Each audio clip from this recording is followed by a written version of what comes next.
عزیز دوستو، جس طرح کالے جادو کی نشانیاں ہوتی ہیں، بالکل اسی طرح سے کالے جادو ختم ہونے کی بھی نشانیاں ہوتی ہیں۔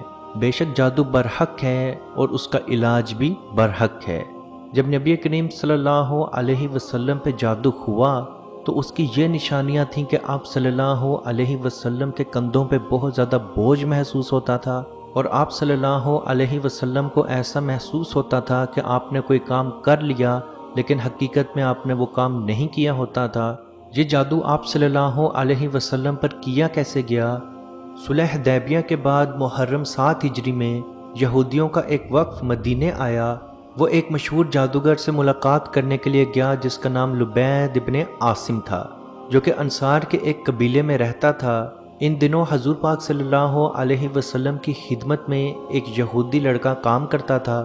ان لوگوں نے اس بچے سے نبی کریم صلی اللہ علیہ وسلم کے کنگھی مبارک کے ٹکڑے اور کچھ بال بھی حاصل کر لیے، اور یہی کنگھی کے ٹکڑے اور بال مبارک لے کے وہ گروہ لبید ابن عاصم کی خدمت میں حاضر ہوا اور اس کو خوب سارے پیسے دیے اور نبی کریم صلی اللہ علیہ وسلم پہ جادو کرنے کے لیے کہا۔ لبید ابن عاصم نے ایک نر کھجور کے خوشے کے اندر وہ بال اور آپ صلی اللہ علیہ وسلم کے کنگھی مبارک کے ٹکڑے رکھ دیے، اور ساتھ ہی ایک موم کا پتلا بنایا اور وہ بھی اس کے ساتھ رکھ دیا، اور اس جادو کو زریب کے کنویں ذی ارگام کے اندر ایک بہت بڑے پتھر کے نیچے دبا دیا۔ جب اس جادو کو کیے ہوئے 1 سال مکمل ہو گیا تو اس جادو نے اپنا اثر آپ صلی اللہ علیہ وسلم پہ دکھانا شروع کر دیا، اور روایت کے مطابق یہ جادو 40 روز تک آپ صلی اللہ علیہ وسلم پہ اثر دکھاتا رہا، اور آخری 3 دن اس نے بہت زیادہ اثر دکھا دیا۔ اما عائشہ رضی اللہ عنہا فرماتی ہیں کہ اللہ کے رسول صلی اللہ علیہ وسلم میرے گھر میں تشریف فرما تھے اور بستر پر بیٹھ کے اللہ سے دعا مانگ رہے تھے کہ اے اللہ میری بیماری مجھ سے دور فرما، اے اللہ میری بیماری مجھ سے دور فرما، اور یہی کہتے ہوئے سو گئے۔ جب بیدار ہوئے تو فرمایا، اے عائشہ مجھے میرے اللہ نے میری بیماری کے مطابق بتا دیا۔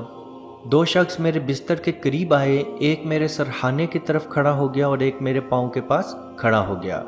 دونوں آپس میں بات کرنا شروع ہو گئے۔ ایک نے دوسرے سے پوچھا اس کو کیا ہوا ہے، تو دوسرے نے جواب دیا اس پہ جادو ہے۔ پھر پہلے نے پوچھا یہ جادو کس نے کیا، تو دوسرے نے جواب دیا یہ جادو لبید ابن عاصم نے کیا۔ پھر سوال ہوا یہ جادو کس چیز پہ ہوا ہے، تو دوسرے نے جواب دیا کنگھی کے دانے اور بالوں کے اوپر ہوا ہے۔ پھر پہلے نے سوال کیا یہ جادو کہاں دفن ہے، تو دوسرے نے جواب دیا بنی زریب کے کنویں ذی ارگام کے اندر ایک بہت بڑے پتھر کے نیچے یہ دفن ہے، جو کہ ایک نر کھجور کے خوشے کے غلاف کے اندر موجود ہے۔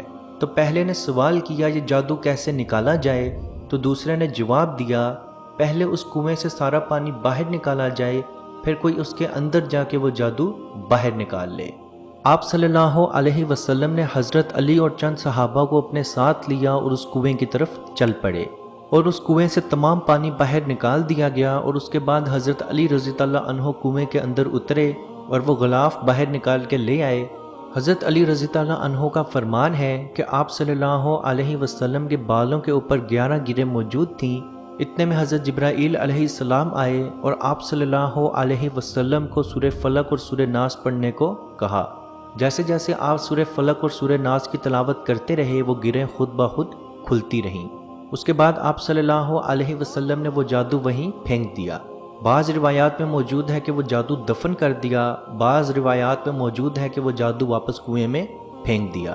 اما عائشہ رضی اللہ عنہا کہتی ہیں کہ میں نے آپ صلی اللہ علیہ وسلم سے پوچھا کہ وہ جادو آپ اپنے ساتھ کیوں نہیں لائے، تو آپ صلی اللہ علیہ وسلم نے فرمایا اے عائشہ وہاں کا ماحول بہت زیادہ ڈرامہ تھا، وہاں کھجور کے پیڑ تو موجود تھے لیکن ان پہ پھل اس طرح کا تھا جیسے کوئی اژدہا یا سانپ کا پھن ہو۔ اس کنویں کا پانی اس حد تک ڈرامہ تھا اور وہ اس طرح کا پانی تھا جیسے زنگ آلودہ پانی ہو، اور مجھے اس طرح محسوس ہو رہا ہے جیسے کسی قیدی کو آزادی مل گئی ہو۔ تو عزیز دوستو، جیسے ہی آپ کا جادو ختم ہونا شروع ہوگا تو سب سے پہلے آپ کو دلی سکون ملنا شروع ہو جائے گا، آپ کے ڈرانوے خواب آنے ختم ہو جائیں گے، آپ کو رات کو جھٹکے لگنے ختم ہو جائیں گے، آپ کو بلا وجہ کا غصہ آنا یا لڑائی جھگڑا مکمل طور پہ ختم ہو جائے گا۔ اور جادو کے علاج کے لیے سب سے بہترین وظیفہ سورہ فلق اور سورہ ناس کی تلاوت ہے، لیکن اس کے ساتھ سب سے اول چیز دعا ہے۔ اسی لیے کہا جاتا ہے کہ جادو کا علاج اگر انسان خود کرے تو اس سے بہتر علاج کوئی نہیں کر سکتا، کیونکہ جس خلوص اور نیت کے ساتھ آپ اپنے لیے دعا مانگیں گے یا اپنے لیے صورتیں پڑھیں گے، اس نیت اور اس خلوص کے ساتھ کوئی نہیں پڑے گا۔ تو سب سے پہلے اللہ پاک کے حضور دل سے دعا کریں کہ آپ کے اندر جو بھی بیماری یا مسئلہ ہے اللہ پاک مکمل طور پہ ختم کرے، اور اس کے ساتھ سورہ فلق اور سورہ ناس کی تلاوت شروع کر دیں۔ انشاءاللہ بحکم خدا آپ کا جادو مکمل طور پہ ختم ہو جائے گا۔